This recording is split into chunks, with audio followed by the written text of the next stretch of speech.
बदतमीज बहू। सभ्यता से भरपूर शास्त्री परिवार की इकलौती बेटी मोहिनी को बचपन में ही पढ़ाई के लिए विदेश भेज देते हैं, जहां से वो सालों बाद ग्रेजुएशन पूरी करके इंडिया वापस आती है, जो अब संस्कार, सभ्यता, संस्कृति जैसी चीजों से कोसों दूर होती है। एक सुबह मोहिनी शॉर्ट ड्रेस पहने, कानों में हेडफोन लगाए जोर जोर से इंग्लिश गाने गाती हुई घर में घूम रही होती है। सुबह सुबह भगवान का नाम लेते हैं, राक्षसों की तरह चिल्लाते नहीं। पॉप्स, आपको अच्छे गाने की बिल्कुल समझ नहीं है, so take a chill pill. अरे मोहिनी, पापा से ऐसे बात करते हैं क्या? सारी तमीज भूल गई हो?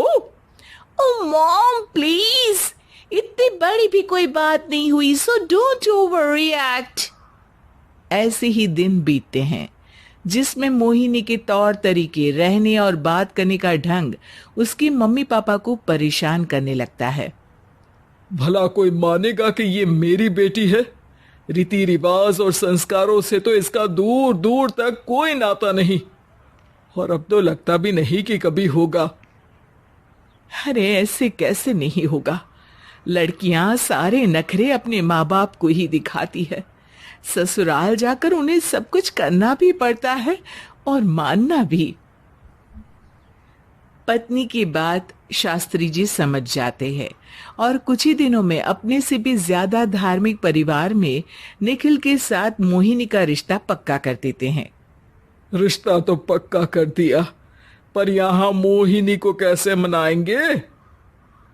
शादी ब्याह के मामले में आटे में नमक जितना झूठ तो चलता है जी। इसी तरह एक के बाद एक तिकड़म लगाते हुए दोनों मिलकर मोहिनी को शादी के लिए तैयार कर लेते हैं और मोहिनी निखिल की शादी हो जाती है, जिसके अगले दिन से ही मोहिनी दोबारा अपने पूरे अवतार में शॉर्ट ड्रेस पहनकर घर में घूमने लगती है। बहू को ऐसे देख सास की आंखें फटी की फटी रह जाती हैं। अरे ये क्या बेशर्मी है, हमारे घर की लड़कियां जींस तक नहीं पहनती और तुम बहू होकर इतने छोटे कपड़े पहनकर पूरे घर में घूम रही हो।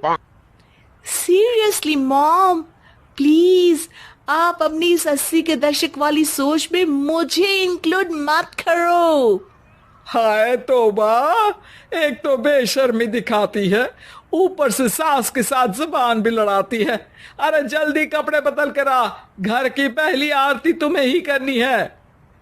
इतनी देर में निखिल भी वहां आ जाता है। माँ पापा आने वाले हैं, पूजा का सारा सामान तैयार है ना?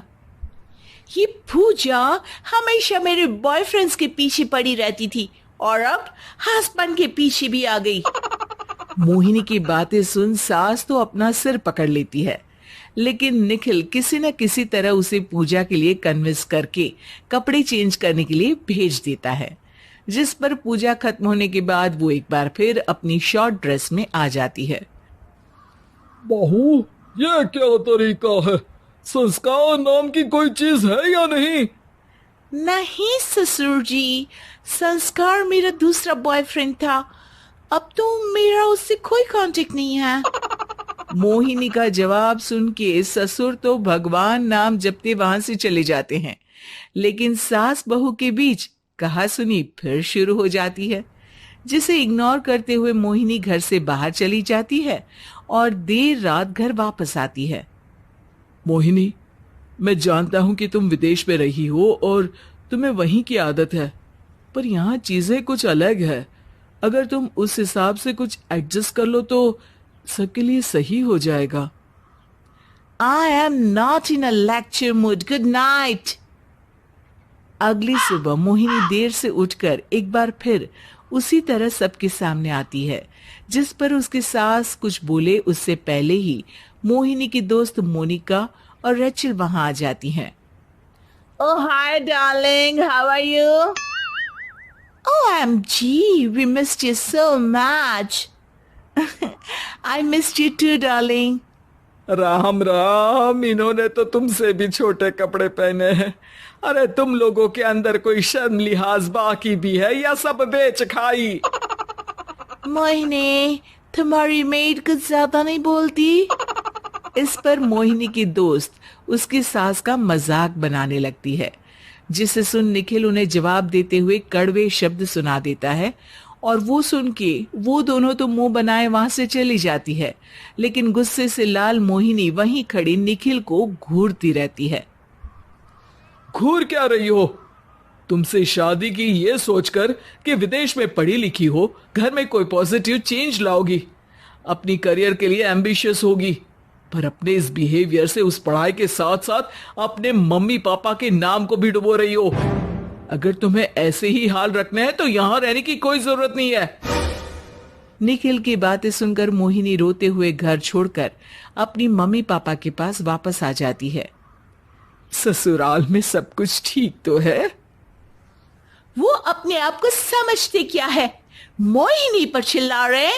मैं क्यों उसके इशारों पर चलूं? मैं अपनी लाइफ अपने तरीके से जीना चाहती हूँ और वो ना आप लोगों को मंजूर था और ना ही उन्हें है। तुम यहां नहीं रह सकती। अपने पापा की बात सुन के मोहिनी हैरान रह जाती है। हाँ, तुमने बिल्कुल सही सुना। अगर तुम्हें अपने इस घमंड, बेशर्मी और बदतमीजी में ही जीना है तो तुम यहां भी नहीं रह सकती। बेटी, मैं मानता हूं हमारे यहां रीति रिवाज बहुत मायने रखते हैं और हमने उन्हीं के ओवरडोज से बचाने के लिए तुम्हें विदेश भेजा था। एक लड़की जो शादी करके घर और बच्चे संभालती है, उससे तुम अपने आप को ज्यादा समझ सको इसके लिए भेजा था। तुम उससे ज्यादा समझो और बनो, पर तुम तो किसी दूसरी ही ट्रेन में चढ़ गई बेटा। उसके मम्मी पापा बहुत देर तक मोहिनी को सारी बातें समझाते हैं, जिन्हें सुनकर मोहिनी को अपनी गलती का एहसास होता है। वो जॉब ज्वाइन कर लेती है और ससुराल वापस आकर उन्हें मॉडर्न बनाती है और खुद भी कुछ रिवाज सीखते हुए